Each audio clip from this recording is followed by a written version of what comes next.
Hello and welcome to episode 56 of Loaded Sport. Another week in sport has come and gone, and despite the fact that a lot of sports have a bit of downtime this time of year, there is still plenty to talk about this week. Joining me is a man that helped me get through episode 55 by hook or crook. It was a bit of a struggle with the lack of content, but Aggie, welcome back for episode 56. We've got a little bit more to talk about tonight. How are you doing? I'm good, mate. Thank you. How are you? Yeah, I'm all right, mate. I was just saying to Sam before you joined, before we started recording, it always gives me a little like bit of a blood pump when I sit down and get set up because it's like a little checkpoint in the week of like, oh, it's peek behind the curtain, as Kent would say. It's Thursday evening, it's nearly the weekend, so yeah, it's always good when we hit record on this. But how's your week been? It's been good, thank you. Yeah, the weather's still doing me in with a bit of hay fever, but otherwise it's just one of them things, innit? I'm close to the weekend, and I've got a 4-day weekend, so I'm up for it. You Oh, can tell buzzing my too. voice, but I'm actually excited. Yeah, absolutely, mate. No, we can tell, to be fair, or I can anyway, but we'll get stuck into the plans for that 4-day weekend. A man that wasn't with us last week, and I think part of it was due to the fact that we had to record much earlier in the week due to plans all around, but he is back this week to bring us his views on the latest goings on in sport. Sam, how are you doing, mate? Welcome back. Yeah, good to be back, boys. Good to be back. Thank you very much, both of you, holding down the fort in my man in Kempy's absence. Obviously, Kemp is on holiday and he should be back with us next week. But yeah, it was quite nice to have a little week off, I must admit. But here we go, back at it, refreshed and ready to go. That's absolutely bollocks. You know, I'm absolutely shattered today. So Yeah. let's just crack on.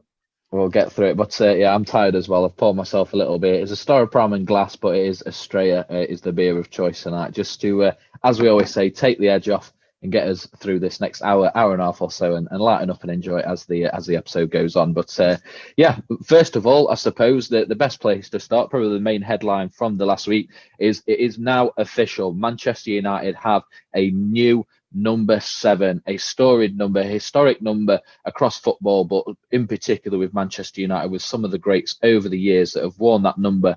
It is now to be held by Mason Mount. Now, that transfer is one that has been discussed in many episodes over the last few weeks. The latest goings on, Chelsea's expectations, Manchester United's expectations. It didn't look like it was going to happen. I think me and you, Aggie, spoke one week about potential backups and who might be next on the list should that deal fall through, but it is now done and dusted. So Sam, I'll come to you. You've had a lot to say on the Mount discussions over the last few weeks. I suppose you having more of a connection with him than most, with him having a bit of time at Derby and playing very well. But now it's official.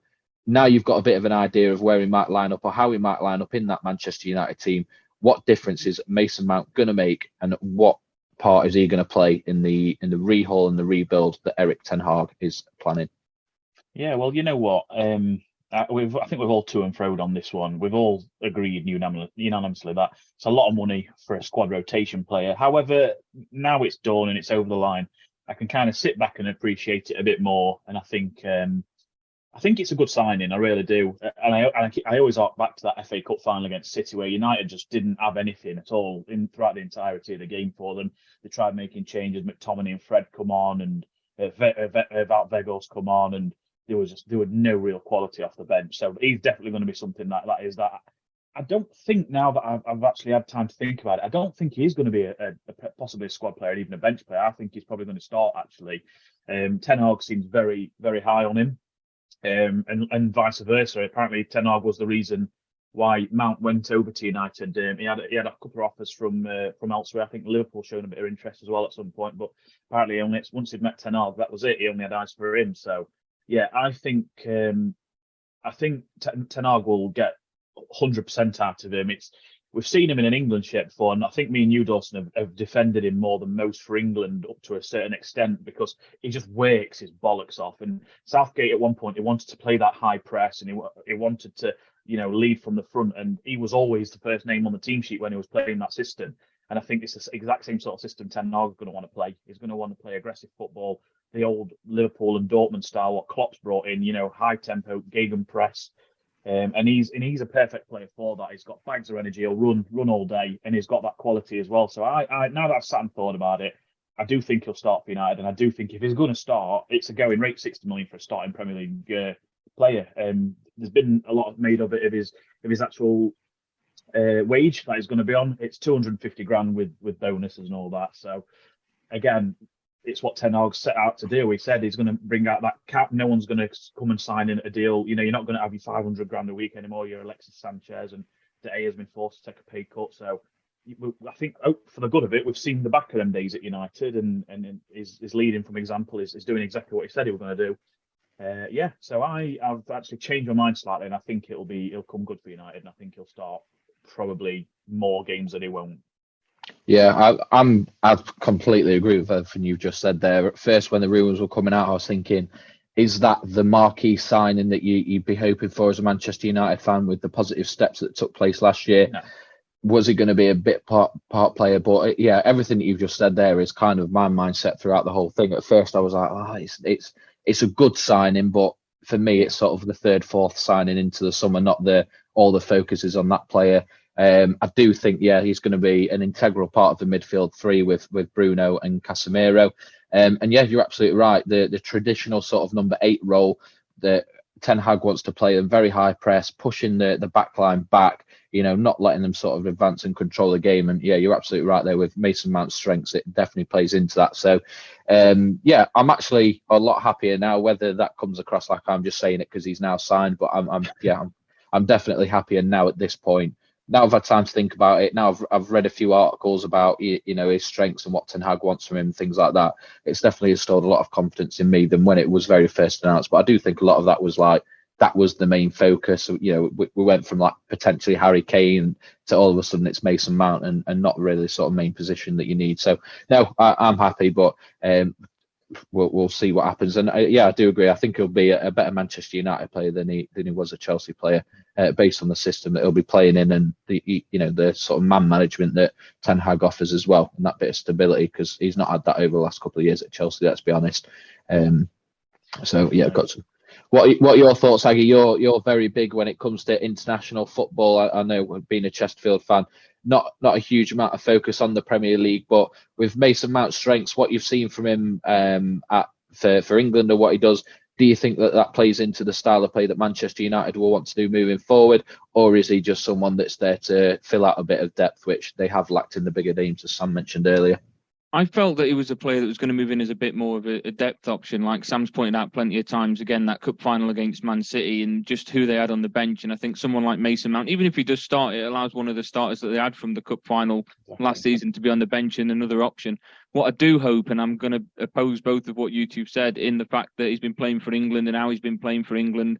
And I'm hoping that settling into this United squad, working under Ten Hag, we'll see a different Mason Mount, and hopefully a Mason Mount that will settle into an England squad and fight for a place and perform better than what he has been doing. Because whenever I see him on the England lineup, I'm often sat there thinking, why is he even starting? We've got Phil Foden on the bench, Jack Grealish, these sort of players that could be much more of an impact. And Mason Mount, while he's been under Chelsea, hasn't really impressed that much, in my opinion, to get himself onto the international stage. So I'm hoping maybe a bit more game time into a settled Manchester United squad is going to help him from an international standpoint. I think 60 million, I says I'd never go any higher than that for Mason Mount anyway. So 60 million, I'm pretty okay with.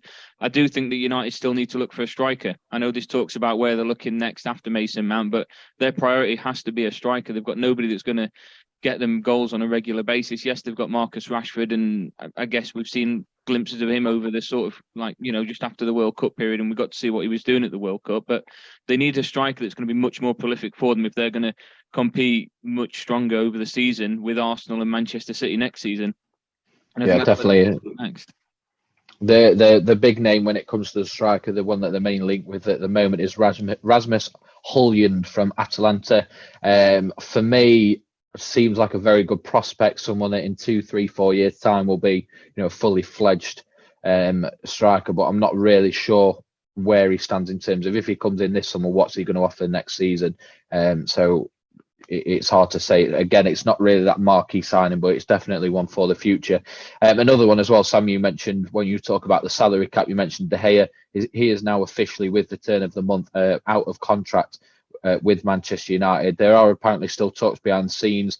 One of the rumours or reports that I saw was that De Gea had agreed to a pay cut. but then Manchester United didn't sign the contract, whether that was through, they wanted to use that as an opportunity to move on, find the style of player that would fit into the system, passing out from the back and all that kind of stuff that Ten Hag wants to play.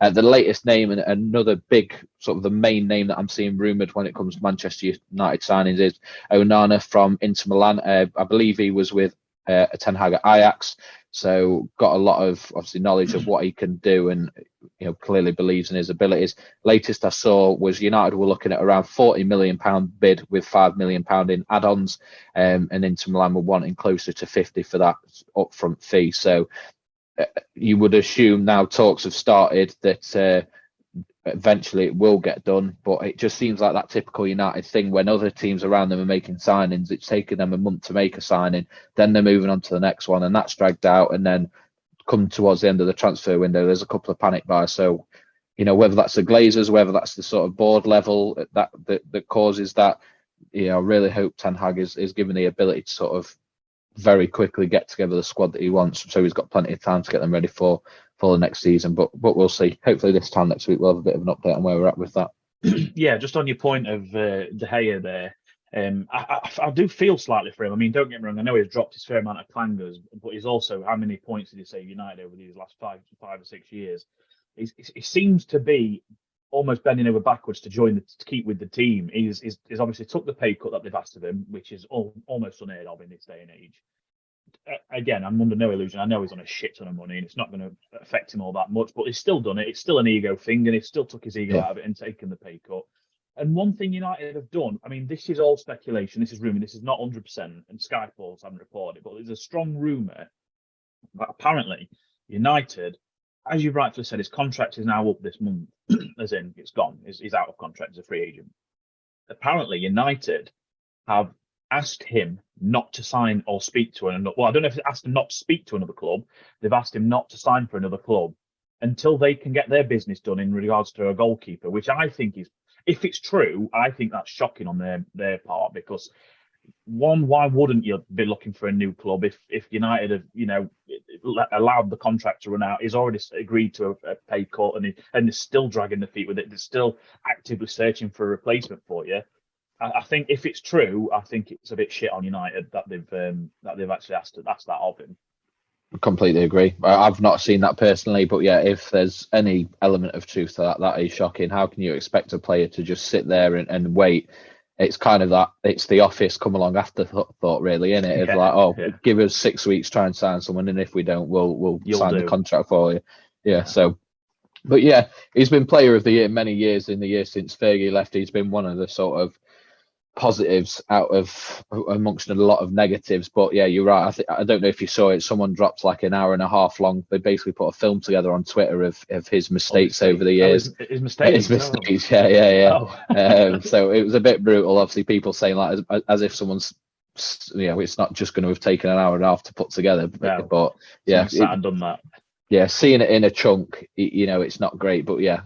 I think that's hard. So I think you always get that with goalkeepers, don't you? As a midfielder, you make an error, you've got your defence to fall back on, your defenders have got your keeper. Your keeper makes an error, more often than not, he's going to be a goal. And I'm sure most goalkeepers, you can find a good long video footage of all their errors that lead to goals or lead to opportunities for other sides. So I think it's a bit harsh to look at it from that side. I do agree, though, that I think that United need to either look for another goalkeeper or go for De Gea and not piss about and ruin what could be a good season for him. I mean, he's still been quite an important player for them so far over the last couple of years, and he's made so many points for them, to be fair. I think it'd be a bit harsh to just chuck him out at the moment. But if you've got to move on, I think Onana's a good option. It is a very good option. I think it's a cracking sign if they do pull it off myself. I do think when you're saying about the go back and you could find a mistake, we're all goalkeepers. De Gea's problem is that they're always high-profile mistakes. He does it in high-pressure games, and I mean, if you think back to the quarterfinal of the Europa League this year against Seville, and him and Maguire at the back.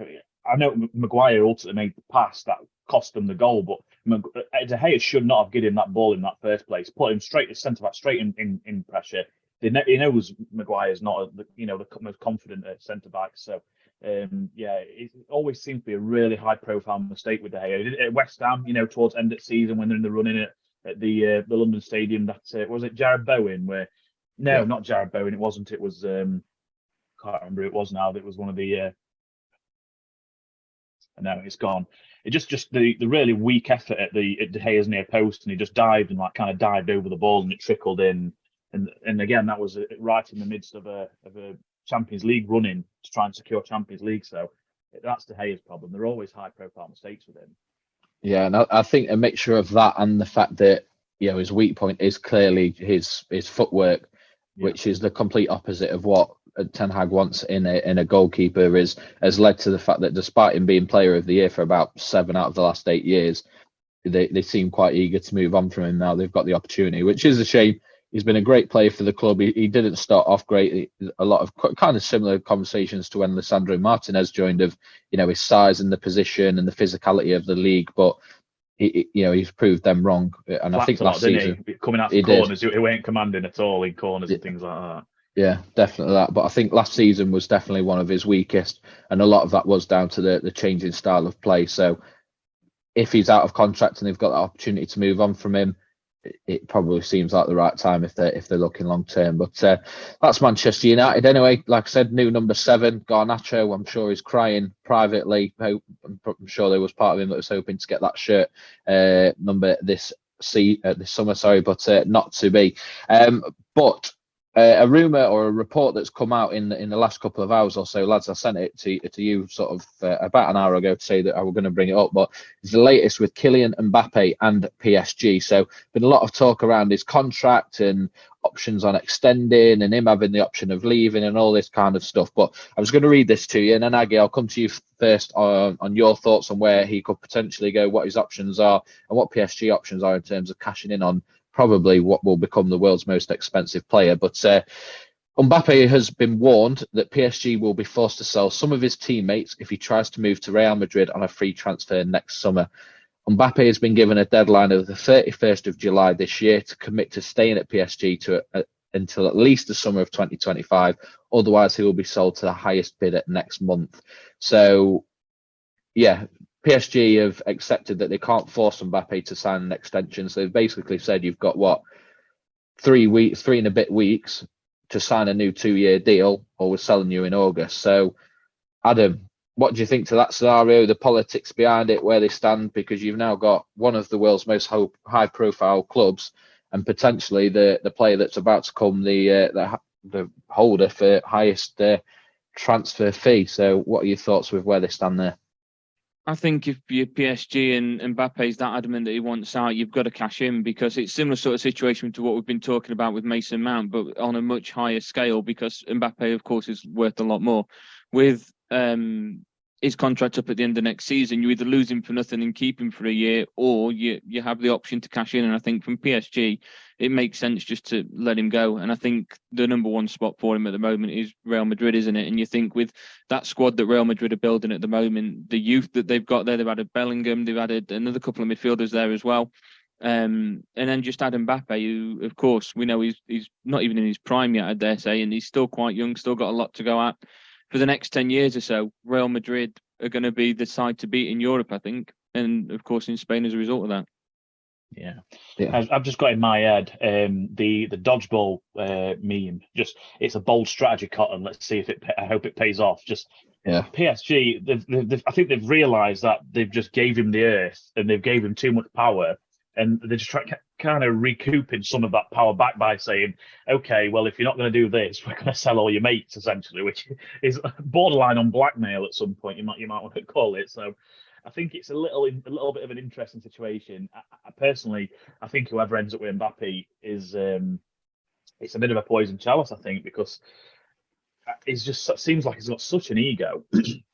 And PSG have just done nothing but fed into that ego for the last 5 years. So whoever's got him needs to rein him down a bit, because can you imagine him in the dressing room and, at United or at Liverpool or anything like that? I mean, I can't even imagine an English club, bar Man City, affording him. And obviously they've got Haaland, so there's no way, obviously, they're going to sign him. But I just think Real Madrid, I think, is the only destination for him if he is going to go.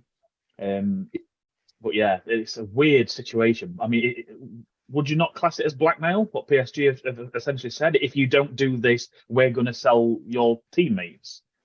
I I don't think so. I personally, I think Mbappe is more the one with the gun in his hand as opposed to PSG because they're right. Look, PSG are sitting on a player that they could potentially get close to 200 million for, when all's said and done, and save everything else with things like decision making powers that he's got in his contract and all that ridiculous stuff. So I think they're right. Like if they are put in a position where they lose him for free, that's going to have a massive impact on the club's finances. So it doesn't surprise me where they're trying to be, I suppose, sensible or cautious of what happens next. Because if come September he hasn't signed and he hasn't been sold, he's going in the summer for a free, you would assume, and won't sign a contract between now and then. He might do, you don't know. It's not to say if he doesn't sign this summer, he's definitely leaving. But yeah, he seems like in interviews he's had, he seems like he's pretty adamant on leaving. Completely agree. Real Madrid seem the most likely destination. They seem to be rebuilding the Galacticos in a sense, but with FFP, can a Premier League team afford to sign him? Can Man City afford to sign him? I don't know. And would they want to, like you said, Sam, with Erling Haaland? Manchester United, a lot of rumours circling around when the Qatari takeover was getting a lot of media attention. It has died down recently, but saying that if they could force it through this summer, Mbappe would be one of their biggest transfer targets, and Mbappe was open to that. But again, can Manchester United afford that within the FFP restrictions? I'm really not sure. So if he does leave PSG right now, I really cannot see another team that he ends up with other than Real Madrid, which I'm repping the new shirt tonight, boys. It's a beauty. But yeah, I'm really not sure where else he goes. But look, if they're saying that the deadline is 31st of July, come say 3-4 weeks time when we're recording again, either he's signing it's all done or he hasn't. It's like, right, what's happening next? I'm sure it'll get a bit more juicy and a bit more media attention as the weeks go on. But Adam, you've just dropped a picture. Declan Rice has been confirmed that he will be having his Arsenal medical tomorrow being Friday. Documents and all the paperwork is expected to sign over the next 24 hours. So you would assume by the end of this weekend, if not definitely by the time we sit to record episode 57, Declan Rice will officially be an Arsenal player. Similar to the questions with Mason Mount, I know we've had slight discussions in the rumours, but then it was City were coming in, so what was going to happen? But Arsenal finished second last season. They're back in the Champions League. They need that extra little bit to just keep them going along with City. Adam, is Declan Rice the kind of player, the kind of man, the kind of person that they want in their team, that they need in that team, that is going to be the difference maker going into next season? Yeah, he absolutely is. And I'm glad that Arsenal have managed to get him, because I was going to back Arsenal to win the Premier League next season, just like I did this past season as well. And this signing kind of helps me make my point a little bit stronger, to be fair. They need somebody defensively that, whilst they're trying to play the ball out from the back, is composed under pressure. Declan Rice is that guy. He's also a very strong ball-winning midfielder. He's not afraid of sticking a tackle in. So if there are counter-attacks, he's more than comfortable doing that. He's got a decent pass on him. He is the full package for what you need for somebody just sat in front of the back four. And for Arsenal, that's something that they have lacked. And I think that, along with the potential addition at centre-half as well, maybe Timber, if that does happen, alongside Saliba, I think defensively, Arsenal are going to be solid. It's just then working on that depth a little bit more. Of course, they've just signed another attacking-minded player. Maybe need another striker in case anything happens to Jesus in place of Nketiah, because he didn't really match up to the job. But I think Arsenal are looking like they've addressed what let them down last season. They've learned from their errors. And what a lot of people saw is, is this a one-off Arsenal side that might just have had a good year? No, this is a young Arsenal side that has shown a lot of promise. And Mikel Arteta has looked at what Arsenal missed out on last season, what they struggled with, what they needed, and he's addressed that straight away. And I think Declan Rice is exactly the sort of player that Arsenal needed. Do you agree with that, Sam, or have you got a counter argument to that on where he puts Arsenal going into next season? No, I agree with everything he said. Bar maybe Arsenal win it league. I'm once bitten, twice shy on that. Once bitten, twice shy on that one. So. I was thinking, is this Ag just being stubborn here and finding any reason to justify it? But yeah, it's I'm not going to be as willy-nilly jumping over to Arsenal this time round. But no, it's only going to help. I think it's exactly the sort of player they needed. Someone that's really going to shore up that middle. With the signing of the centre-half Aggy mentioned as well. It's Timber. Timber, of course. Yeah, they're making some good moves. Still not too impressed with the Havertz signing.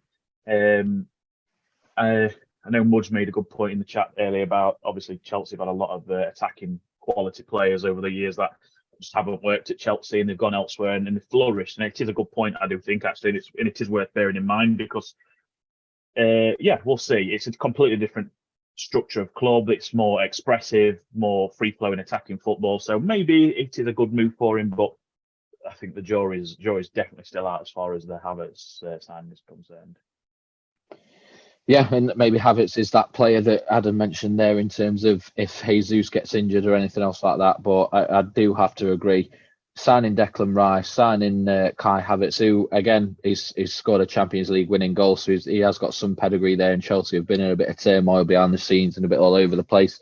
The signing of Timber as well, if the reported fee is correct at 40 million plus 5 in add-ons, is for me the signing of the season. He's a fantastic centre back. He's got the ability to play right back at a high level as well, and he's very, very young. So what a signing, and with those three signing as your sort of main trio, what a statement of intent from Arteta and the board as to what they want to build on after last season's successful campaign. I suppose, again, all said and done, they would have taken everything that they ended up with. It was just the circumstances in which they fell off that might have left a bit of a bittersweet taste in the mouth. But what a statement of intent from Arsenal with those three signings as we head to pre-season. But before we get into pre-season and the very early happenings of what's happening on the domestic front, there is a very quick point to be made in conversation around England under 21s. Now, it's not a conversation that we've had in terms of previewing the tournament, quite surprisingly. I'll be honest, I've not really seen too much in terms of coverage, and it was only a couple of games ago where I actually saw like lineups popping up on Twitter, and I thought, oh, are they friendlies? And it turned out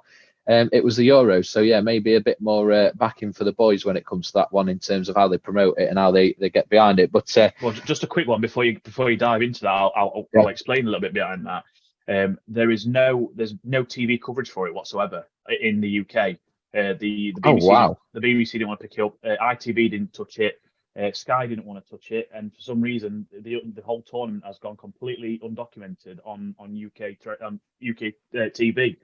The only way you can possibly watch it, and must admit, I did watch about 20 minutes worth of the England-Portugal game, and you have to go on UEFA.com and you have to stream it. It's the only way in the UK you'll be able to watch that coverage. So yeah, you're absolutely right. There's been literally no coverage, and that's why, because they're just not showing it in the UK, which is an absolute crime for me.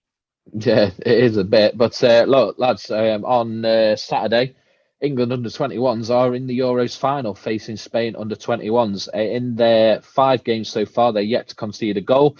They beat Czech Republic 2-0, Israel 2-0, Germany 2-0, Portugal 1-0, and then Israel again in the semi-finals on Wednesday 3-0 as well. So won all 5 games. They've not conceded a goal yet, and they head into Saturday evening 5 p.m. kickoff against Spain under 21s. But yeah, whether or not surely the final will be picked up somewhere, but you would assume that if that would have to have been sorted by now. So yeah, really, really bad. But Sam, looking at a couple of the games, you're probably the biggest supporter of the international team out of the lot of us. Aggy's just delusional because he just shouts it's coming home, and that's about it. But what are your thoughts?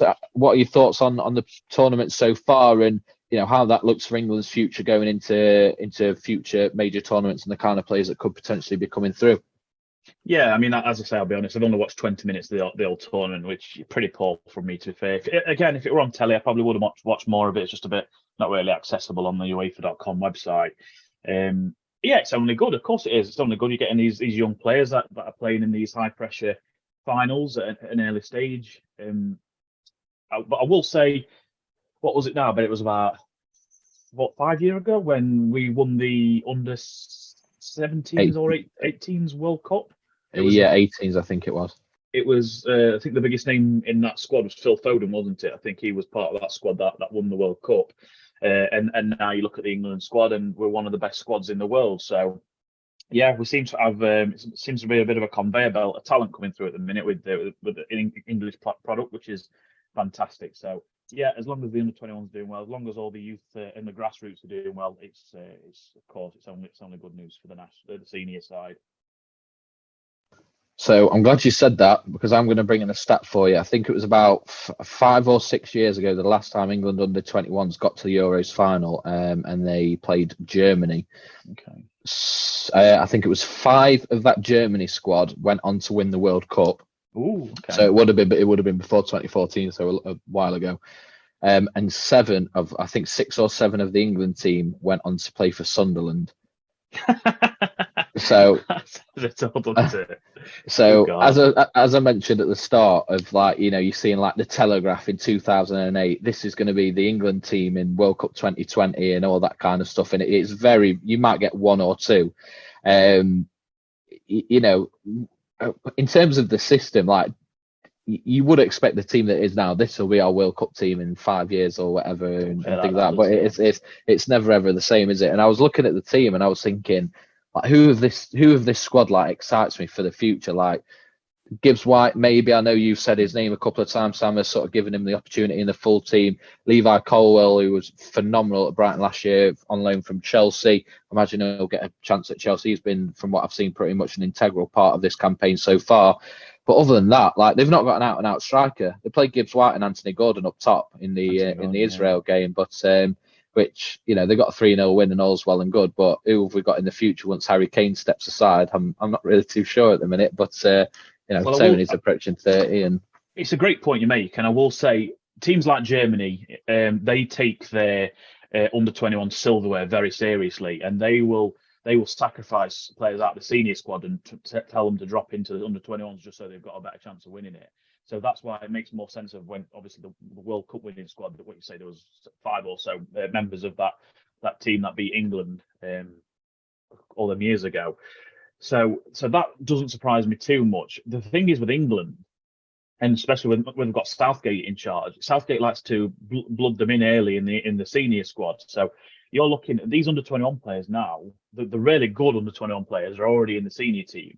You're looking like your Bellingham. I don't know, Rice. I don't know how old he is. You know, the handful. Foden probably still qualifies for under-21s, I probably think. Yeah, there's just a lot of players that you'd think should be knocking on the door now. I think, like you say, Gibbs White is pretty much the only player that could, but we've got an absolute plethora of talent in that 10 roles. So yeah, he's not going to probably get in anytime soon. And I think that's the main issue. I think the under-21 is so close age-wise to the senior side, they should already be kind of knocking on the door at the 21 level. So I think to really see the products, you know, the fruition, I think you need to go back a stage further. I think you're looking at under-18s, under-19s to make it into the senior, and that's your exciting crop. Your under-21s, I mean, whenever I think of England under-21s, the name Nigel Rio-Coker always comes into my head.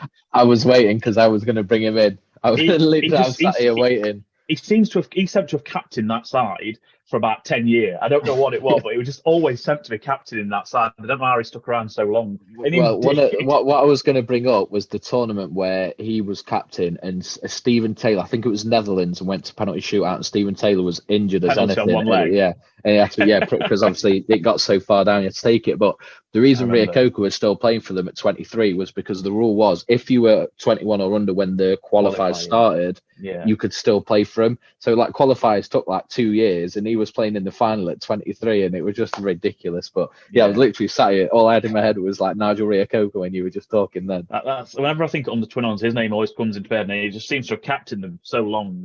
And like I say, you didn't have a sniff in the senior team, and that's purely because they had other players at a similar age. Your Paul Scholes, your Gerrard, your Lampards, who also played in similar positions that just played in that England national side for the next 10 years.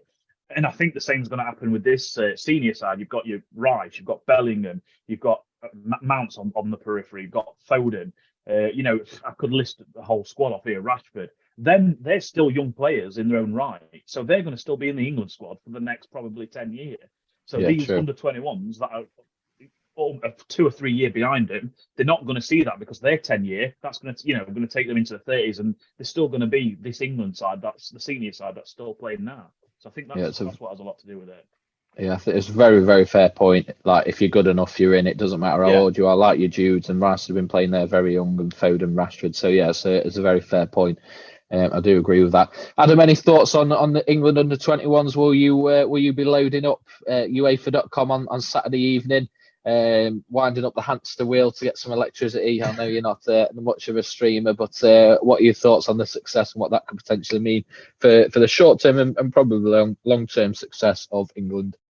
Back what Sam said, it can only be a good thing, really. And we look at in the past of what this squad's done before when Gareth Southgate was the manager of the under-21 side, and a lot of these players played under him at that point and have come through the ranks together, and it's kind of helped us build on to the success that we've had on the international level, getting to the semi-finals and to the final on the couple of occasions. A couple of players that I've just been looking through the under-21s that have been called up that I do like that you haven't mentioned, one of which is Max Aarons. I've been a big fan of his for a long time. You love Max Aarons. I do. You've got a lot of time for him. I think he's a great fullback, and I think he'll be probably going to be the one that's going to make the biggest impact defensively for us. But you say that, and like Sam said there, Reece James, Trent, all these young players. That's exactly the point I was about to make then. Yeah, you're absolutely right, but that's just my opinion, and from what I've seen from him, that's why I think that. But again, if I'm proven wrong, I'm proven wrong. You look at, like you've said, with Reece James and Trent Alexander-Arnold, but it's just how many good right backs that we've got. So have they really fallen off a cliff, so to speak, or is it the fact that they've been outperformed by players in that position? You're absolutely right. You're absolutely right to bring in a Max Aarons in. I'll let you carry on with your point in a sec. But like we say, Kyle Walker obviously is on his way out of the senior side. Let's be fair with his age. Kieran Trippier probably hasn't got too many years left either. So there's two right backs that will be on the way out. So there's definitely room for him to be a squad player. Absolutely.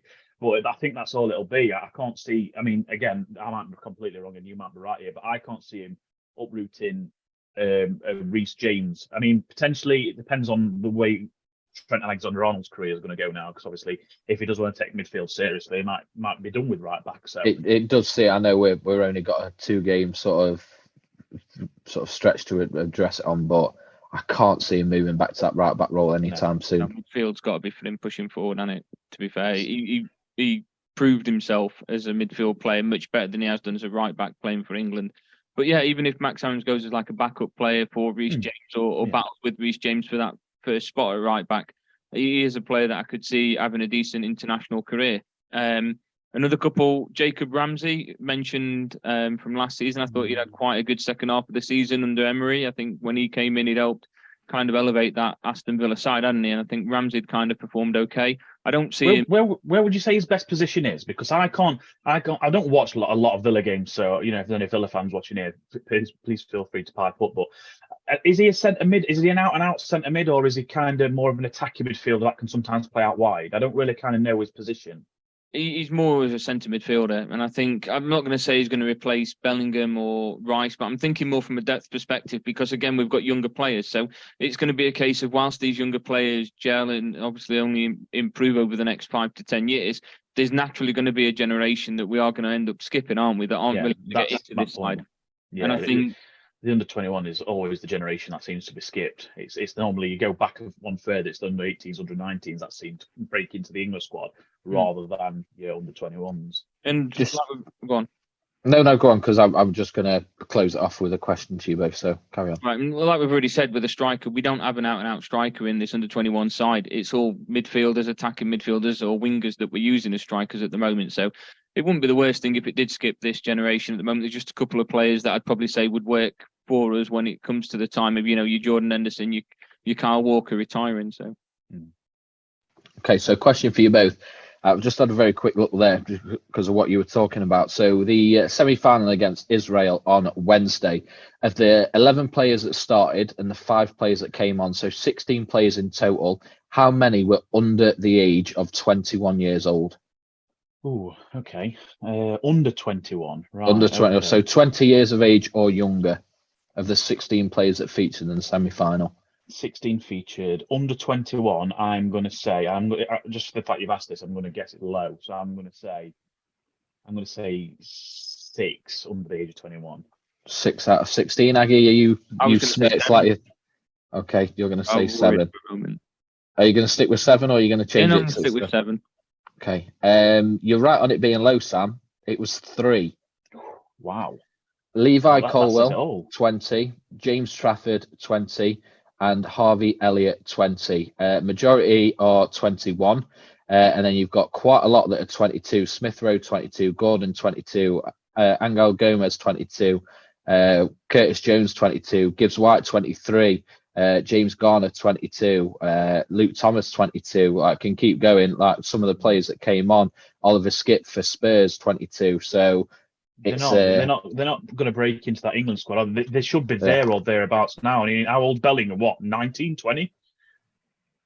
And he's probably our most important centre midfielder right now. So yeah, they've got to be knocking on that England door, or either now or already have been. I think if they're not going to, then they're going to end up being one of them weird late bloomers, like a Jamie Vardy sort of thing, where they don't make the debut until 29 or something like that. So yeah, it's a very short window for an under-21 team, and I think if you're already in the under-21s, the odds are you've already made your imprint on the senior team. I mean, I think someone like Hudson-Odoi, they were right at the senior level, weren't he? And there was one point I think he must have played half the qualifiers in one particular, probably the World Cup qualifiers that have gone, and then he's just completely fizzled out. I think he ended up actually going back into the under-21s to play in their championships just to give him a bit of quality, and now he's obviously, I think he's gone over to Saudis, hasn't he? So yeah, it's the under-21's a weird one. It seems to skip a generation once they get to that point. Yeah, well, with that tournament rule in place, the next set of games, that lineup's going to look completely different based on the fact that only 3 of those 16 players were actually under the age of 21. But I will quickly just correct myself. Jude is 20. He turned 20 last week, so that's why I missed that. I didn't realise. So happy birthday to him, belatedly. And yeah, that is going to be a very different England under-21 team the next time it comes around. But that's enough for that for now. Good luck. Do we want to do a quick prediction? We have absolutely no idea. I don't even know what players are playing for Spain. If Gavi and Pedri have got in the team, I didn't even look. But let's, just for the sake of it, put our names to a score for the final. Sam, we'll start with you. I mean, I feel like I shouldn't really, because I'm an absolute bastard of a jinxer. So I don't really want to back against England, but I don't really want to jinx them and back them. I've not backed a single result, and they've got this spot at the final. But I'm going to do it. I'm going to jinx them. I'm going to say England are going to win the Euro under-21 championships, and they're going to beat Spain 3-2. That's fair. Aggie? I'm going to say 2-1 to England. That's fair, and I'm going to go 2-1 to Spain. I'm going to be that guy, not because I'm wearing the Madrid shirt. Just, I don't know. That's the first ever shirt to say it on the back. A Real Madrid shirt. Mate, I like football collection. Got me email today. Got me email today with Southampton shirt. Will be here next week. Earlier, what the old club is. I've got serious issues with Southampton shirt. I can't lie. They're a championship team, mate. That's fine. They're not a rival. No. I'm all for foreign shirts. I love different foreign shirts, but you can't have a Southampton top. That's so outrageous. Mate, it was a £5 for charity. I can't say no, and it's a nice top as well. So I'll pull it out. If I tell you what, if it's here by this time next week, I'll wear it on episode 57. And we'll discuss it then. But before we close off football, we do have the matter of a Chesterfield update. Sam, I did mention about potentially talking Derby, but not too much happening at the moment. I know your big thing at the minute, your main sort of point is that you don't like the fact that they are favourites. So have you got anything to say, or is it just a case of not too much happening, give it time, and we'll see going into the start of the season? Yeah, I definitely don't like us being favourites, but I can't really argue with the logic behind it, I guess. Still, every Derby fan and his dog is crying out for a striker. It's something that we desperately need. We keep seeing these odd names banding about, but nothing in concrete. So we have made a couple of pretty solid signings. I will say I'm not going to go into any of that depth just yet. What I think I'm just going to do is I'm just going to wait until our business is over, and I'm just going to conclude it all in a future episode. To be fair, that's fair. That sounds good. But Aggie, Chesterfield fixtures today were released. First pre-season game has taken place. Talk us through what's happening. First of all, pre-season, Matlock, the yearly game. How did it go down? Yeah, I'm not going to take too much from that. They're 2 divisions below us, and we're favourites to win our league, and we beat them 9-0. So I'm just going to take that with a pinch of salt and think, you know what, if we can do that against sides in our division, or perform from what people have been saying to that standard, what they've seen of the new signings, Will Grigg, Tom Naylor, those sort of players that are really eager to impress and get involved within the game. So it shows a lot of promise from that side of things. We are still favourites. Our odds just keep on getting better and better. How did my boy Bailey Hobson play? Played well, mate. A lot of people are very impressed with him and think he's going to be very close to fighting for a first team spot, which is surprising because he's a grafter, mate. Yeah, that attacking three that we got of Dobra, Mandeville, and Colclough looked like they were just three players that are always going to be on the team sheet, and I'm sure Skin will agree with me on that. But then I agree, but I do like the idea, having seen Bailey at Alfreton, I do like the idea of him sitting in one of those two centre midfield roles. I know at the minute it's sort of a rotation between Jones, Banks, and Oldacre, who's just signed a new contract, but I do like the idea of him pushing one of those three for that bit of centre midfield depth with the option of playing that on. Not really. Do you not think? I think he actually started in that game at centre mid. Did he? That's interesting. Is he played mostly out on the right or left for Alfreton? So that's interesting. Well, we play Alfreton on Saturday, don't we? So that'll be being. Is he cup tied? No, mate, he's good to go. Yeah, I think Tom Naylor's going to be the nailed-on holding midfielder. So it's just who. Unbelievable! Book it. Naylor's nailed on. He's not even realised he said it. He didn't even read it, did he? Clip that. Get that new intro, Aggie. There you go. There's your clip. Yeah, I think he'll be set to start at holding midfield. So it's who goes alongside him, really.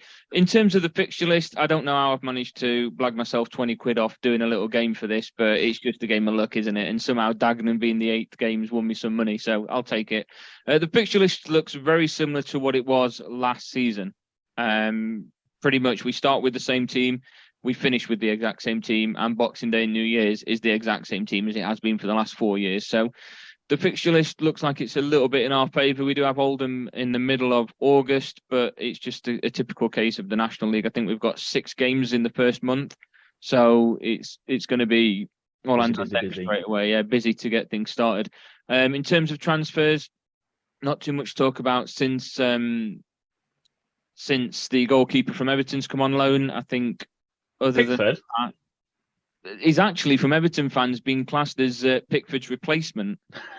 From Everton fans, he's a young goalkeeper at the moment, played for Chester last year. You might have seen me, I don't know if you went to Alfreton against Chester, but yeah, he played every game for them last season, and Chester fans are really impressed with him. And if Pickford obviously goes this year, he's not going to be their replacement, but I think that it's more of, he's their long-term goalkeeper choice. And from what people have said, again, another player that's excelled since he's come in training. So hopefully, to be fair, Pickford started out not only didn't he? He played for Alfreton for a bit. He was at Alfreton, yeah. I mean, to be fair, also Aaron Ramsdale played for us. So yeah, there's loads of goalkeepers that go on to good things from just playing in non-league. So it helps. And obviously, what's going on with Maidenhead at the moment and the potential transfer of Kilman, getting them an extra 7 million in the National League is always nice, isn't it? So that kind of stuff. But yeah, the fixtures are out. It's starting to get a bit more exciting now. Hopefully, what's that, Aggie? Just talk to us about that for 1 second. What's that 7 million, Kidderminster? Kilman, yeah. Kilman, oh yeah, mate. This is huge. This is like football manager dreams. Tell us about that. Yeah, well, he's not moved yet, but if he is to move, the 20% sell-on clause, I think it was 20% that they had when that's right, yeah, they sold him to Wolves. The 20% sell-on clause means that I think it's at the moment, it's about 32 million is expected to leave Wolves for, so they'll get. So with the assumed fee or rumoured fee, Maidenhead would be due to get 6.8 million. Oh, wow. Unreal. Which is huge for that level. So yeah, I think that's class, and that's what I don't mind seeing when you're selling players to the bigger sides, because it's always going to happen, isn't it? You're going to lose players to some sides above. So when there's sell-on clause, it's always nice to see. But yeah, we're still looking for another striker. I think it looks like Andrew Dallas is not signing with us, despite everything that's been going on.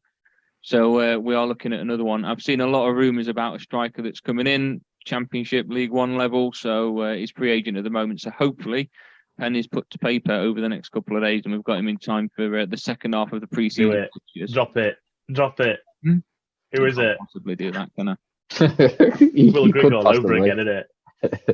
It's Andrew Dallas all over again. He's breaking my heart telling me he's not signing all of a sudden, but apparently the deadline is this weekend, so hopefully a positive update. But from what Aggie's told me, I'm not holding my hopes up any higher than what they need to be. But yeah, should be all right. Last game of the season is a home game, which is what you want when you're chasing a title. Hopefully, Aggie, in that game, it will end with Gaz on the pitch slipping over just after Jamie Grimes has lifted the trophy up, and it is back to league football. But who knows? I'm going to bring tennis in very quickly. Now, Wimbledon started this week, and I'll be honest, I completely forgot. Didn't even see it. Didn't even clock it. and me and Aggie probably should have had a brief discussion over it. Now, Sam, usually, historically, you've been one to sort of lead the conversations, drop comments in the chat of what's happening.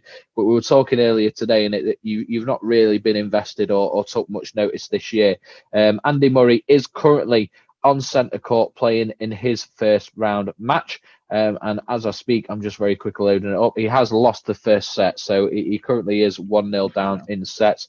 Close, he lost it at a tie break 7-6, so he is pushing the fifth seed close, but he is losing at the moment. But you've not really, normally I'd say, Sam, who's strength of it, Nadal's not there anymore, Federer's not there anymore, so I don't really know. It's been many a year since I've watched tennis properly. But what are sort of some of your favourite memories from sticking Wimbledon on, that being the main tournament that you would watch with the prestige and the history and the tradition that goes with it? What are some of your favourite memories from watching Wimbledon over the summer? I have to go to just one particular memory, and it has to be the 2013 when Murray won for his first one. He's won obviously 2 Wimbledon titles. His first one for me was the most iconic, beating Djokovic in 3 sets. Absolutely unbelievable. You could see the emotion on his face, dropped to his knees as he hit the final match point, and then he obviously did the famous climb into the royal box, and he lifted the gold trophy. I mean, Mudge is probably going to kill me for not knowing the name of the trophy there, but yeah, that's definitely my favourite Wimbledon memories. I think many Brits will. But then again, I know a lot of Brits are quite split when it comes to Andy Murray with his bit of tongue-in-cheek hatred towards the English, but that doesn't bother me too much. But yeah, the 2013 win over Djokovic always stands out to me, and he's obviously a long way off from where he was. That was probably at his peak of his powers, just off the back. I think he'd won the US Open just before then, and he was just starting to come on, starting to win things. It was sort of Michael Smith-esque in the darting world, where we're always the nearly man, never quite got there. Then all of a sudden, he hit a bit of a purple patch, and he got the US Open. And not long after, he'd won his first Wimbledon title. So it has to be that era for me. Andy Murray, he were an unbelievable player to watch, just pure power. He had the power and finesse, where like you got your Federers where they were pure finesse, and Djokovic where he's pure, like a robot, is so good. But then Murray just has so much passion and power, and it were a joy to watch at times. And yeah, that 2013 Andy Murray when he was probably peak Wimbledon. Yeah, fair play to him, to be fair, for still playing and having had a bit of a mini recovery. His hips are like dust, aren't they? Yeah, not many people will be able to come back from what he's done with his hip operations. I don't think they're his hips anymore, are they? I think his whole hips are just fucking synthetic. So yeah, what he's still doing to what he's had to have done to his body is unbelievable. The grit and determination that he's showing, and obviously 5th seed right now is, you say, he's playing on centre court, taking him first set to a tiebreak. He just shows he's still got that quality in him, and he's going to be no pusher. You can imagine. If you're the 5th seed at Wimbledon, I don't know. I think I had a look at his name earlier, and I'm the same. I've not said his name, mate, because I don't even want to attempt to butcher it. I must admit, I will have my hands. I'm a part-timer. I only literally watch tennis when Wimbledon's on. And even this year, I haven't done that, and that's purely just because I'm at Katie's mum and dad's house, so I haven't really had the opportunity to watch it this year. But if you imagine being the 5th seed and you think the first round draw's coming out, you're thinking, right, I want a nice steady draw to start me off, and then you draw Andy Murray on centre court, home crowd behind him. That 5th seed must have rolled his eyes when it went. That's home field advantage for Murray, isn't it? Yeah, massively. So yeah, you got to feel for the 5th seed game, Murray, but it sounds like he's doing well against him, obviously beating him in that first set. So yeah, that's pretty much it for my Wimbledon breakdown on this one. I do apologise for not going into much more detail, but there we go. No, that's fair, mate. That's absolutely fair. But I'm sure if Murray does somehow get through this game, he will be British again. You mentioned the tongue-in-cheek comments, especially before that first Wimbledon win. It was always British when he was winning and Scottish when he lost. But I think that win finally brought him on side, as everyone always wanted that British player to win at Wimbledon, and he finally did that in 2013. But yeah, that's tennis. Maybe as some of the players that are more recognisable to us advance in the tournament, and the playing field shortens down, we'll pick it back up. But yeah, that's that for now. We'll move on to cricket. The second test of the Ashes took place over the last week at the home of cricket. Lords in London, and Australia went 2-0 up, winning by 43 runs. That day 5, lads, I don't know if you watched it. I watched it. Ben Stokes, I said it in the chat, but I'm going to put it on record. We always talk about clutch players in the NFL, and it is a term that can be used across all of sports, and it is players that step up when their team or their performance or whatever needs it the most in the biggest moments. And Ben Stokes has to be in the conversation for most clutch players in the whole of sport. He did it in the World Cup final. He did it at Headingley in the last Ashes series on home soil, and he tried his absolute best to do it on Sunday. England were in absolute turmoil. It looked like it was going to be a thrashing, and then he just took full control. He kept. He was on strike for the majority of the time he was on the field. 155 runs off of 214 balls, strike rate of 72, which in Test cricket, facing 214 balls, shows you everything about how attacking he was. Sam's shaking his head like I'm talking a foreign language, but yeah, absolutely brilliant. It was great to watch Ben Stokes yet again, even though he's not 100% out. There's no flint off. He went on his own in 05. Mate, trust me, as a man that has the 2005 Ashes series as close to his heart when it comes to anything sports related, in terms of a cult icon, Freddie Flintoff is right up there. I loved that series and that summer so fucking much. I've not really watched cricket too much over the last few years, but that, I watched everything that was cricket related for years off the back of that. Absolutely. Has there ever been a more dominant cricket performance than that 05 Ashes performance from him? I'm not in terms of dominant. I'm not sure if that's like the right word, but I don't know. It was like he was a man at war on his own, and like I don't really know how else to explain it. Like he just put the whole team on his back, and whether it was his bowling, whether it was his batting, I can't put it into words like how iconic. I used to have the Ashes 2005 series on a DVD set. It was like a 4 DVD set, and I used to watch it probably, I don't know, 3 or 4 times a year. It was just amazing. Like, yeah, it was brilliant. But Ben Stokes doing absolute best. Tell you what, put him in that Ashes series, and it would have been even better than what it actually was. But it wasn't to be. He did eventually end up being caught off a Hazelwood ball after being dropped twice as well. And the tail enders couldn't see it through, unfortunately. So yeah, one thing that I wanted to bring up, and I know you lads wouldn't call yourselves cricket fans, but something you did see was the run out of England wicketkeeper Bairstow. In his mind, the ball was over. He started to walk towards the middle of the wicket that cricket players tend to do in between deliveries and talk to their teammate. And as he stepped away, Carey, the wicketkeeper, saw an opportunity, threw the ball at the wickets, and as they say, within the rules of the game, it was out. But there's been a lot of arguments since about how it goes against the spirit of the game. So, Sam, I'll come to you, because that term, it's within the rules, but it's against the spirit of the game. It doesn't just apply to that moment. You can apply that to pretty much, you can find a scenario in any sport where you could apply that term. What are your thoughts on it as a fan, as an outsider looking in, but also as, if the Packers in NFL were affected by that sort of scenario, if Derby were affected by that sort of scenario, if England were affected by that, what are your thoughts? It's within the rules, but against the spirit of the game. I don't think NFL, anything really comes close to it in NFL. There's nothing, everything kind of black and white, I'd say, in NFL, bar maybe. There's no sort of spirit of the game thing. Cricket's big on it. Football's kind of big on it. For me, it's almost like, this is the closest thing I can put in as complete outsider that does not follow cricket at all. The closest thing for me is, in football terms, is an opposition team not giving the ball back to the opposition from like a throw-in when they've kicked the ball out of play and then they've gone down and scored. It's that sort of thing where it's a bit, it leaves a sour taste in your mouth, where they should have, you know what I'm saying, where they should have kicked the ball back.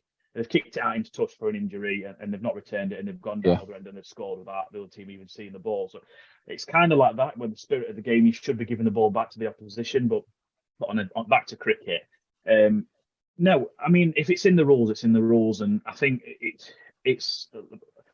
Bairstow has to look at himself and take some responsibility, I personally think. Again, this is a complete don't want to say the N word. A complete novice. Again, I don't.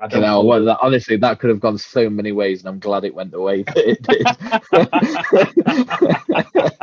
No. Jesus Christ! Fucking Aggy's heart rate can't take that, man. Jesus. No. Clip that fucker. That's the one. That's the one, not the one. I've got previous answers. I'm good on mute a minute. Oh my God. For the nonce word, by the way. Yeah. I've completely lost my trail of thought now, you bastard. But yeah, Bairstow, he has to. I've got to take control of this somehow. But Bairstow has to take some responsibility, I think. Just his cricketing IQ, obviously, he must know. I mean, I'm going to ask you, Dawson. So obviously, I've seen the bowl. The bowl's quite wide, and he kind of ducks, and in his head, that's the end of the play. Why? Why does he assume that's the end of the play when he knows that he knows? Because I've seen the Aussies come out and say he does it all the time, and he's done it in the past to players. So why wouldn't he think that someone would do it to him?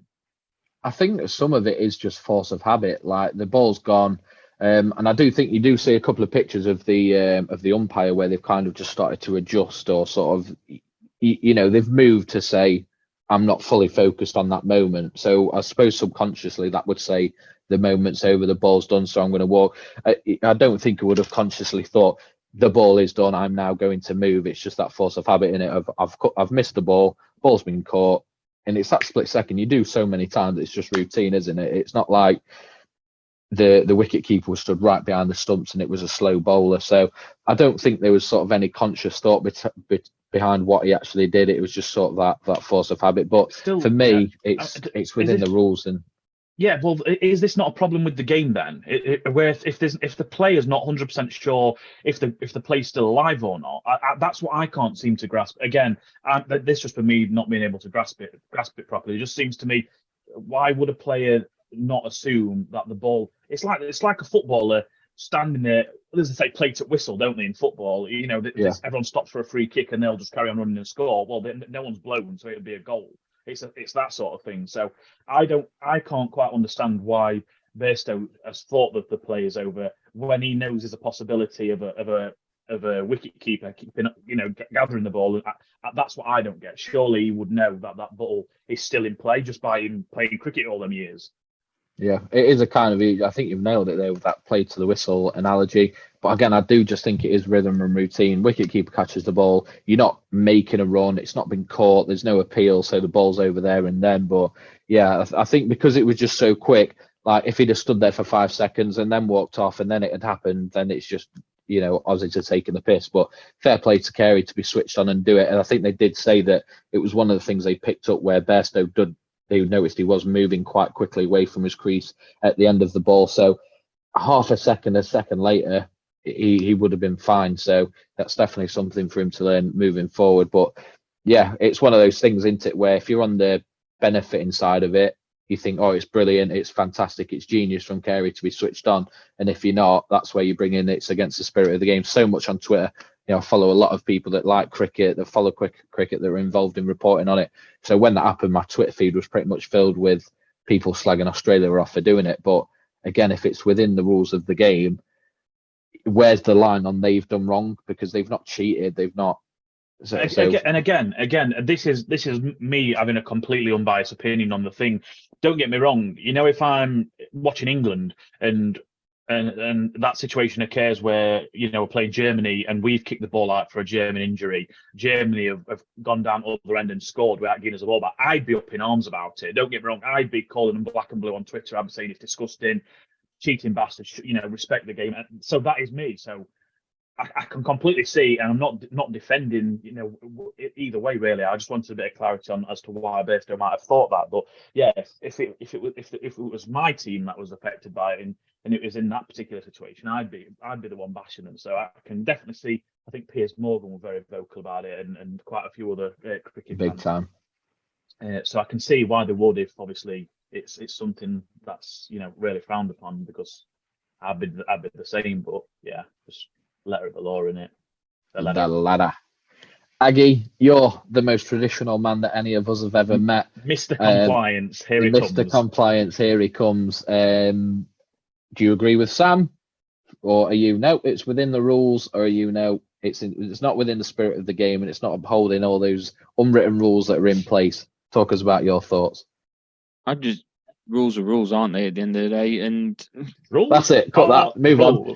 Move on. Sorry, mate. Carry on. It's harsh, but at the same time, it's always one of them old sayings, isn't it? It's better safe than sorry. You just wait until the signal's called. It's clear that it is the end of the over, and you're good to go and obviously chat with the other batsman and sort out your strategy for the next over. But yeah, the rules there, and it's setting it that is going to be out if that happens. Again, you've already said that if it works in your favour, you're chuffed to bits about it. If it works against you, then arms are all up in the air. But it's one of them things you've got to learn from and move on with, isn't it?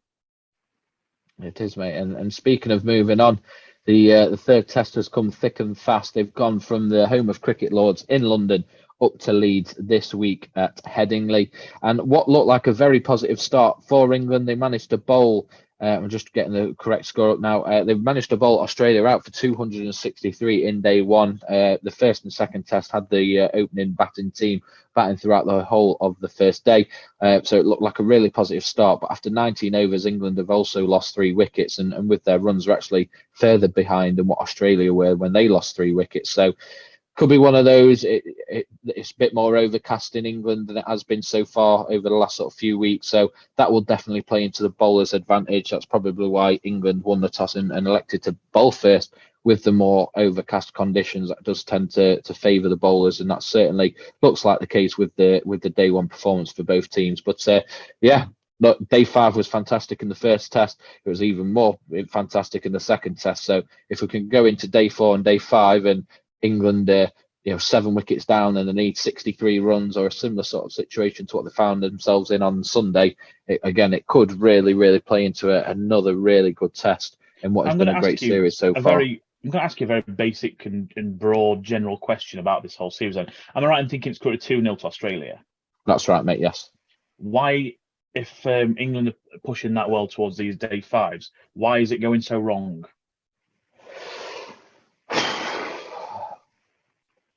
I don't know. First test was probably a bit of naivety, a bit of a lack of experience for some of the team. They've, players like Root and Stokes are fantastic, but they have got a lot of sort of players that haven't played at the highest level in the biggest moments.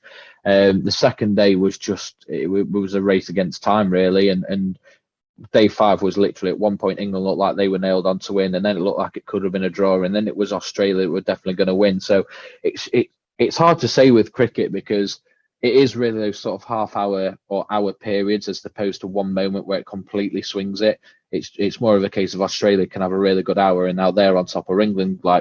They were really struggling. Ben Stokes come in and start smashing the ball over the park and all of a sudden they're on top. So it's hard to say where it goes wrong because it is more of a, like I say, it's more you judge it over someone's had a really good hour as opposed to one moment like a player scored a goal or someone got sent off or something. It's more that than anything else. So it's hard to say. Australia, I just think across the board, across the starting lineups, have got more experience and more talent and more ability, and I think that's what it comes down to over a 5-day test.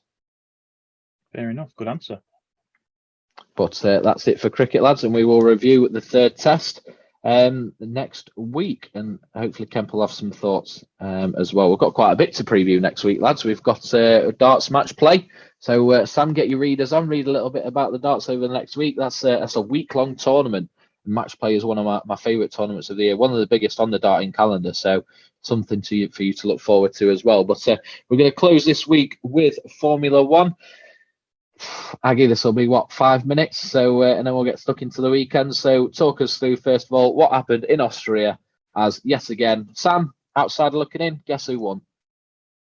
I actually know this one. I know it was Max Verstappen, so not so much an outsider this time. I tell you, did you watch it? No, I didn't watch it, mate. No, so obviously Katie's dad, a big F1 fan. I just peeked my head in last Sunday, and it says, "Has he won again?"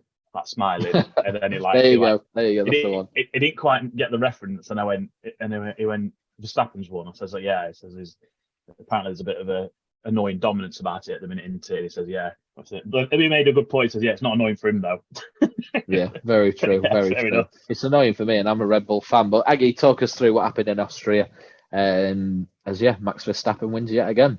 He won, but for the first time in about 3 races, he actually didn't lead every lap of the race, which is always nice to see. But despite the fact that Ferrari actually nailed their strategy for a change, Max did come out in second place, and the pace of the Red Bull caught the Ferrari pretty quickly, and he took first place back without any sort of disruption from Charles Leclerc anyway.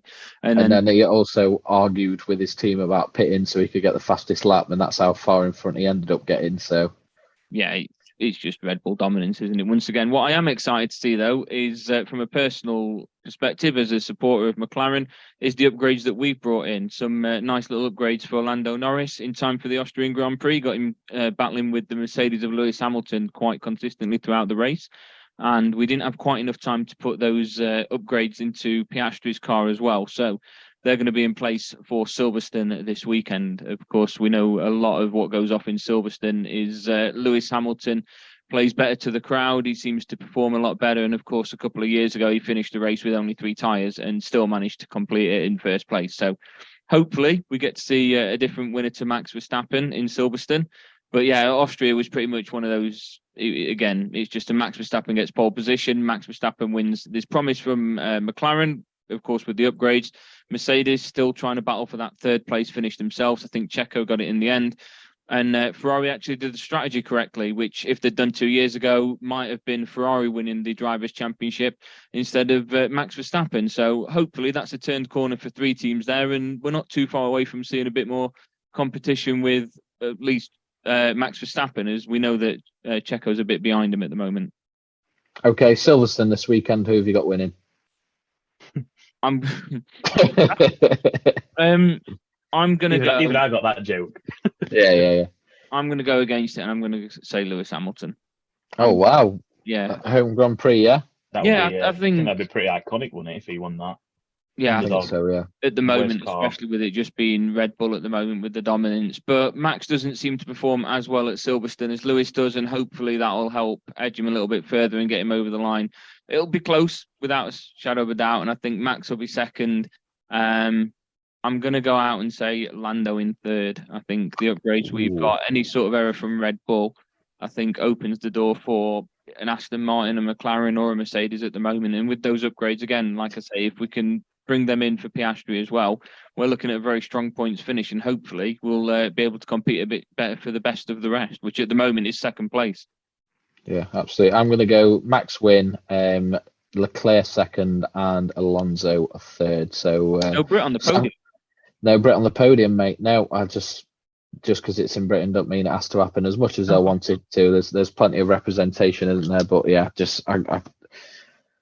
you've got to say, haven't you, at some point Red Bull are not going to win a race, but at the minute you've got absolutely no reason to not back against them on a week-to-week basis. So unless they crash out or they have car issues, I don't know who or what's going to stop them personally. So it's hard to pick anyone else. Mistakes on the track, are they, at the moment? Max, I mean, Perez is a little bit slower than Max at the moment, but he was ill last week, weren't he? So that probably explains why he was off the pace a little bit. But Max just isn't making mistakes on the track, and when you've got the fastest car, you've got to rely on the driver error to be able to compete with him, and he's just not making them errors at the moment. Yeah, very true, very true. Sam, will you be watching it? It'll be on in the house. Well, I know we're getting on to weekend shortly, but you have a little peek round the door again, or do you think you'll find yourself watching again?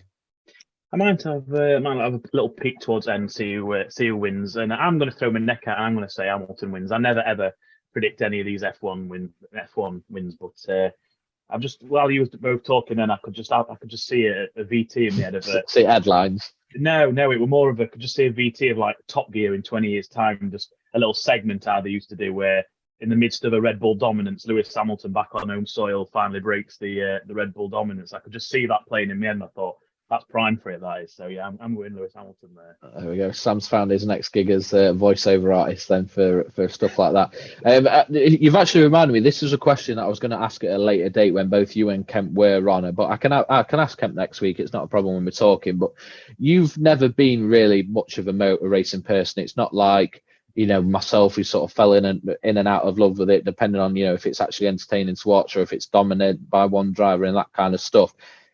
Is it just, let's use not just motor racing, but just specifically Formula One, is it just a case of that thing is never for you, or do you think that there are things that they can put in place that could entice you in to be a fan?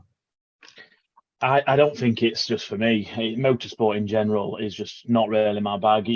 I mean, you can look at any kind of, F1, F2. There would be something for me, wouldn't there, if that was the case? I think, even cars and things like that. There is different bags for different people. So I just think it's motorsport in general. Obviously, I don't like your biking and even your track cars and your track days and things like that. So yeah, it's just it's a motorsport thing for me in general that I just have not much interest for.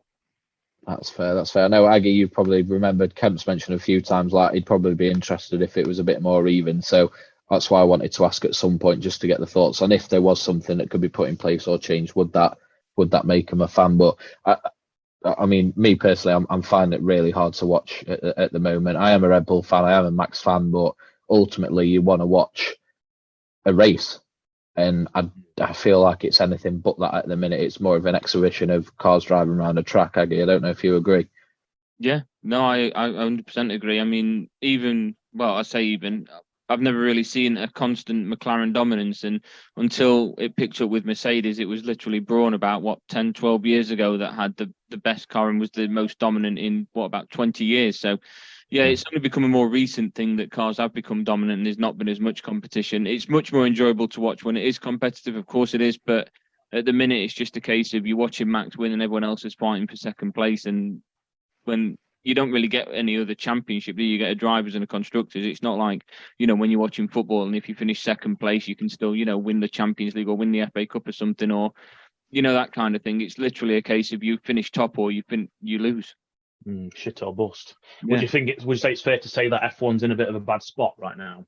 Yeah, I think it's been in a bad spot for quite a while, and they brought this price cap in to make sure that you're only spending a certain amount on your cars. And within the first year, Red Bull breached it, and the penalty wasn't high enough. And teams are just going to believe they're constantly able to get away with it. If you're going to put them penalties in place, you've got to implement them when teams break them and make it reflective to make sure that other teams don't then see it as an opportunity for them to break it. Like Red Bull at the moment, they are so far ahead that now, I think it was about a week ago, Lewis Hamilton said that he thinks it'd be a bit better if they brought in a time frame where you cannot work on next year's car until a set date, whereas Red Bull are already so far ahead for the past month or so. They've probably been working on next year's car already and they're preparing themselves for next season, which if you're already winning so far already, why not do that?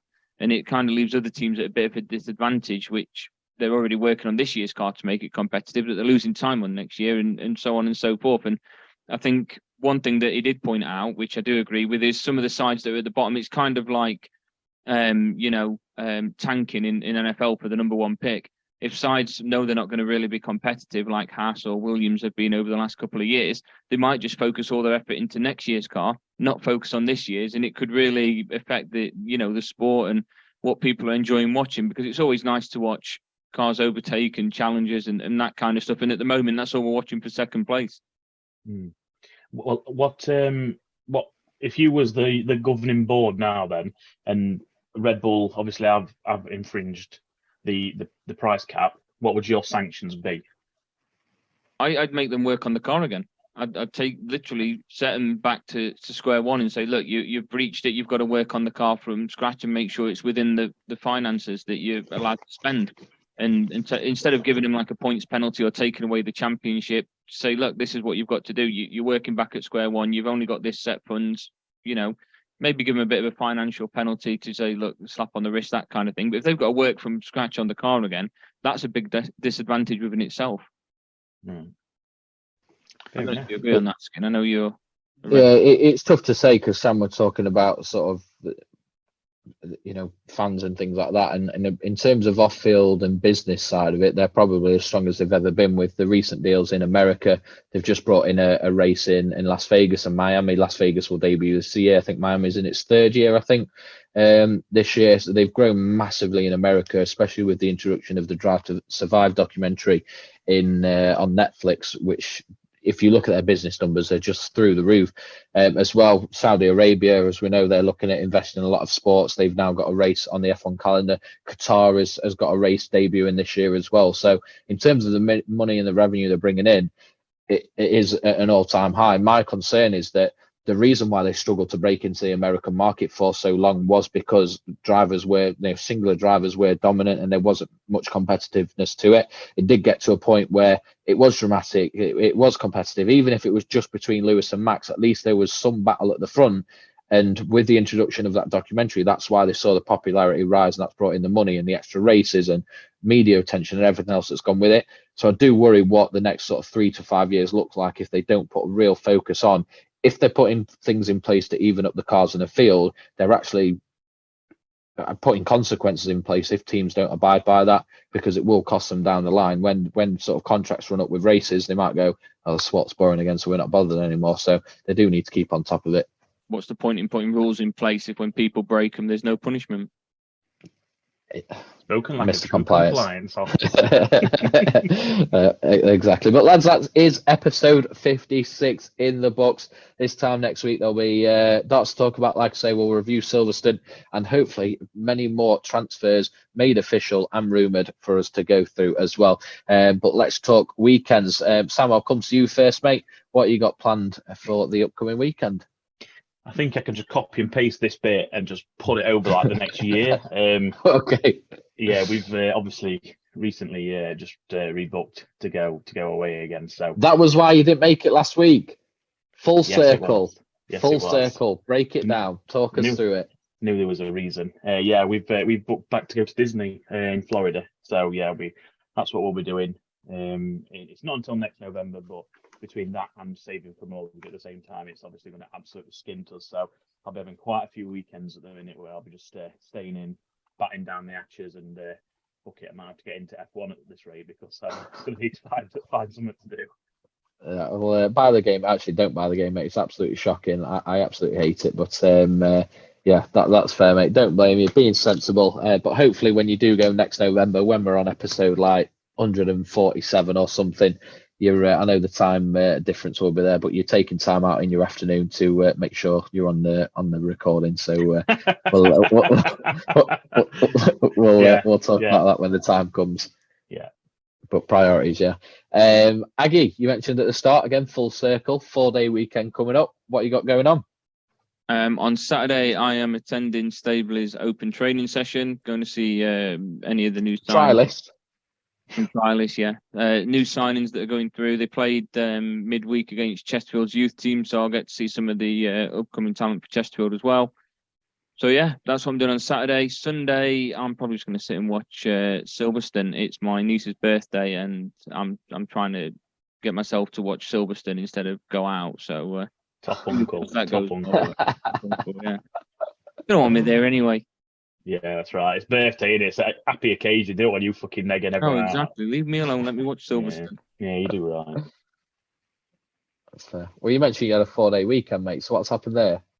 Yeah, sorry, Monday and Tuesday. I've booked a couple of days off just to be able to chill, do nothing. Yeah, just thought get a bit of a break. Kids are at school, Eleanor will be at work, so I've just got a couple of days just chill and do nothing. Chill in your pants, play some games. Thought you had a bit of a whiskey on go tonight then if you're off tomorrow. I'm not. Oh, you're not off tomorrow? Nope, I'm off Saturday, Sunday. Oh, Monday, Tuesday is it? Get you. Fair enough. Fair enough. That's it. Dawson, mate. Dawson, talk me through what your weekend, mate. What are you doing? Not a lot, mate. I'm going to Brewski, one of our new favourites, on Saturday. Tommy has been begging me for months and months and months and months that when Transformers came to the cinema, we'd go and watch it.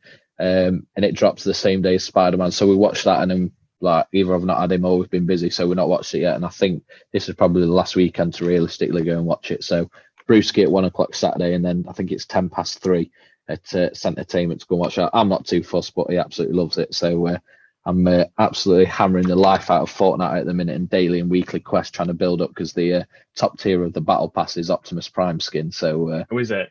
Yeah, I'm smashing that at the minute, trying to unlock it for him, but I'm sure it'll be okay. But yeah, Sunday, nothing, mate. Might watch F1 if I fancy a nap, but other than that, it'll be a pretty chilled one. Not bad. Happy days. Episode 57 next week. We'll open with Kemp's review of his holiday. He's landed back safe today. But until then, lads, have a good week, and we'll be back soon. In a bit, boys. Bye.